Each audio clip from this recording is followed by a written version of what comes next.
दंग है, बदइंतजामी प्रचंड है, हाथरस में मौत से जंग है, चारों तरफ चित्कार मची है। 121 लोग मौत के घाट उतार दिए गए, हाहाकार मचा है। जानलेवा बाबा के सत्संग में करीब 2 लाख लोग थे, हजारों के पास स्मार्टफोन थे, मगर भगदड़ का कोई सबूत नहीं है। हादसे से पहले और बाद के कई वीडियो सामने आ चुके हैं। सत्संग के वक्त भक्त झूम रहे थे, सत्संग के बाद मातम में रो रहे थे। लेकिन जब भगदड़ मची, सेवादारों के सामने जब लोग एक दूसरे को रौंद कर निकले, तब की कोई निशानी सामने नहीं आई। ऐसा कैसे हो सकता है? भगदड़ का वीडियो अभी तक सामने नहीं आया है, इसीलिए सवाल और गहरे हो रहे हैं। सीएम योगी खुद साजिश की आशंका जता चुके हैं, सेवादारों को ही मौत का जिम्मेदार बता रहे हैं। पीड़ितों का अस्पताल में हाल जानने के बाद योगी ने बड़ा बयान दिया है। इसका सबसे दुखद पहलू ये था कि इस प्रकार के आयोजन में जो सेवादार प्रशासन को अंदर घुसने नहीं देते, दुर्घटना होने के तत्काल बाद या दुर्घटना के दौरान प्रारंभिक रूप में इन्होंने पहले वहां पर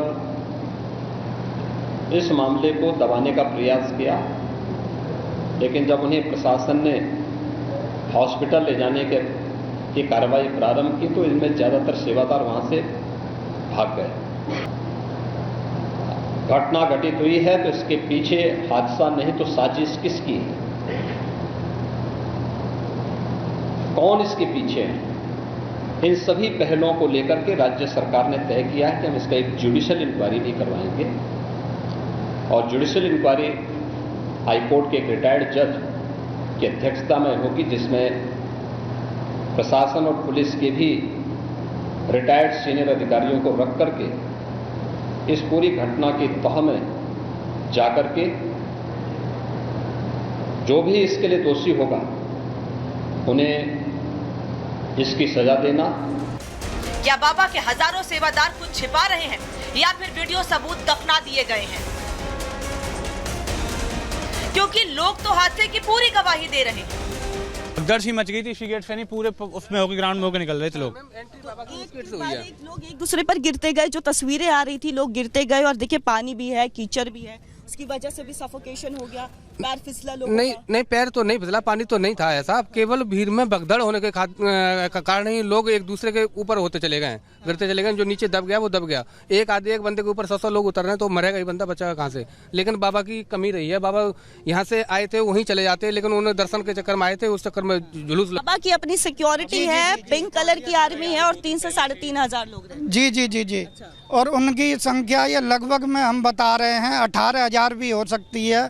यहाँ हमारे गांव फुलरई से और सीधा सिकंदर राव तक और इधर टोली खासा वर्चस्व है। जी जी जी। बाबा का अपनी खुद की सिक्योरिटी है, मतलब वो लोग उनकी सिक्योरिटी है। 2 दिन पहले आके पंचौराहे वगैरह पे उनके सेवादार खड़े हुए थे। साजिश की आशंका है, शक की सुई सूरजपाल उर्फ नारायण साकार हरि पर है, लेकिन वो फरार है।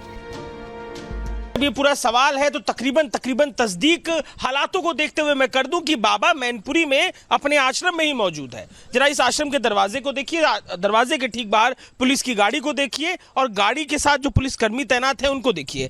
यहाँ पर जिस तरीके से सजावट की गई है कल के दिन के लिए, बाबा यहाँ पहुंचे थे और फिर पुलिसकर्मी भी यहाँ मौजूद। देखिए कैसे यहाँ पर गेंदे के फूल, गुलाब के फूल उनकी बनाए गए, यहाँ पर आप देखेंगे रंगोली है। इस इलाके को सजाया गया, इस गलियारे को देखिए कैसे फूलों से सजाया गया है। जैसे कोई जब हम देखते हैं कि कोई कार्यप्रयोज पड़ता है, फंक्शन पड़ता है, तो इस तरीके से सजाया जाता है। बाबा के स्वागत की तैयारी थी, घटना वहां पे होती है, बाबा यहां पे पहुंचते हैं, सेवादार इस बात की तस्दीक करते हैं। जिस स्वयंभू भोले बाबा की सत्संग में हजारों लोग पहुंचे, 121 लोग मारे गए, वो सामने नहीं आ रहा है।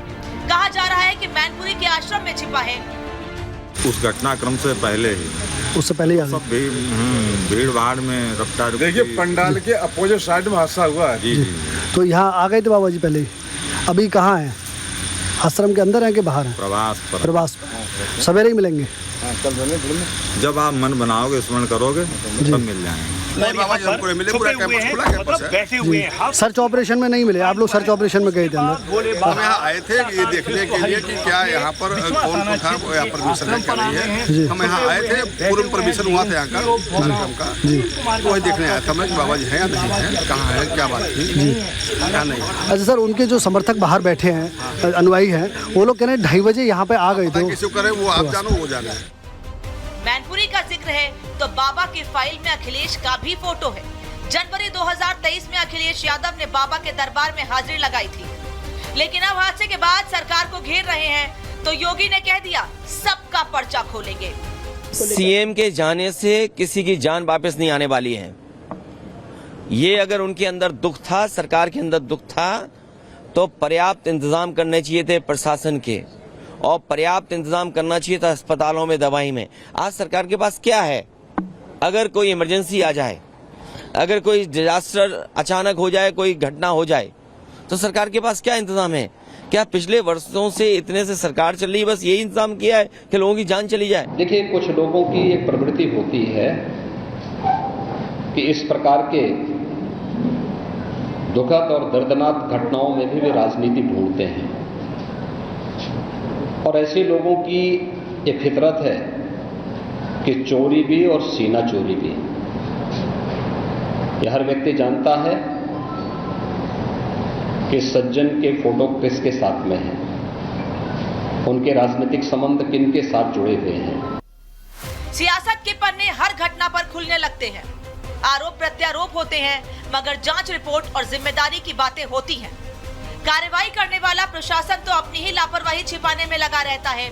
यही हुआ हाथरस में, जहां न भीड़ संभालने के लिए पर्याप्त पुलिस थी, न घायलों को ले जाने के लिए एम्बुलेंस, न अस्पताल में इलाज के लिए डॉक्टर। रही सही कसर क्या उत्तर प्रदेश पुलिस ने एफआईआर में बाबा का नाम न डालकर कर दी? क्या ये बाबा को क्लीन चिट है? क्या कोई बड़ी कार्रवाई होगी? इस पर आज की महाभारत। तो बाबा की क्राइम कुंडली खंगाली जा रही है, बाबा के बारे में जानकारी हासिल की जा रही है। हालांकि अभी तक सवाल यह है कि इस हादसे के जिम्मेदार लोगों तक पुलिस कैसे नहीं पहुंची है। आखिर कौन लोग हैं और किसको बचाने की कोशिश की जा रही है? जिस राजनीतिक रसूख का जिक्र आज मुख्यमंत्री ने किया है, आखिर कौन है वो राजनीतिक शख्स? हालांकि नाम नहीं लिया, लेकिन सब बता दिया आज मुख्यमंत्री ने। मेरे साथ मेहमान जुड़े हैं, परिचय करा दूं, चर्चा को आगे बढ़ाऊंगी। सहयोगी भी मेरे साथ ग्राउंड जीरो से हैं, उनका भी रुख करूंगी। राजेश चौधरी भारतीय जनता पार्टी के प्रवक्ता इस वक्त मेरे साथ जुड़ रहे हैं, और भारतीय जनता पार्टी के प्रवक्ता भी हैं राजेश जी, साथ ही इसके अलावा विधायक भी हैं मथुरा से राजेश जी। इसके अलावा रंजन द्विवेदी साहब है, x DGP Uttar Pradesh, studio से ही मेरे साथ जुड़ रहे हैं। नाहिद लारी खान है लखनऊ से, समाजवादी पार्टी के प्रवक्ता, इस वक्त मेरे साथ जुड़ रही हैं।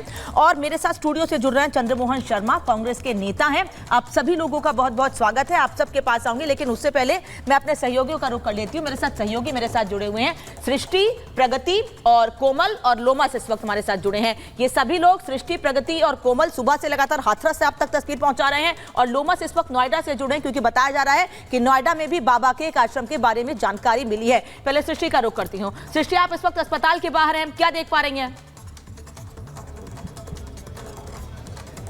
बिल्कुल अनामिका, देखिए आप लगातार कल से देख रही हैं कि यहाँ पर अधिकारियों का, मंत्रियों का, मंत्री आए हुए थे, मुख्यमंत्री योगी आदित्यनाथ खुद, उनके 2 मंत्री रात से कैंप कर रहे थे, लेकिन अभी डिप्टी सीएम ब्रजेश पाठक यहाँ पहुंचे हुए हैं, और ऊपर जो घायल हैं, मरीज हैं, उनसे वो बातचीत करते हुए नजर आ रहे हैं। तस्वीर आप देख सकते हैं, यहीं से वो भीतर जाहिर है दाखिल हुए हैं, और यहीं से बाहर निकलेंगे तब मीडिया से मुखातिब होंगे और बातचीत भी करेंगे। तो सिलसिला नेताओं का, मंत्रियों का पहुंचने का यहाँ लगातार जारी है। मुख्यमंत्री खुद यहाँ पर आए थे, घायलों से बातचीत की थी। महिला आयोग की जो अध्यक्ष है वो भी यहाँ पहुंची हुई थी, क्योंकि महिलाओं की संख्या सबसे ज्यादा है। आप देख सकते हैं कि 99% जो जाने गई हैं वो महिलाओं की इस पूरे मामले में यहाँ पर गई हैं, और उसके बाद उनकी ओर से भी यहाँ आकर कई सवाल यहाँ पर खड़े किए गए जो बाबा को लेकर उठ रहे हैं। जैसा आप लगातार हम रिपोर्ट में दिखाने की कोशिश कर रहे थे कि आखिरकार वो बाबा कहाँ हैं, जो उनके भक्त भी रहे हैं लंबे समय से, वो भी ये पूछ रहे हैं कि आखिरकार इतने सारे भक्त पहुंचे उनके दर्शन करने के लिए और उनकी पैरों की धूल लेने के लिए भागे, तो यह हादसा हुआ और बाबा खुद लापता। और सबसे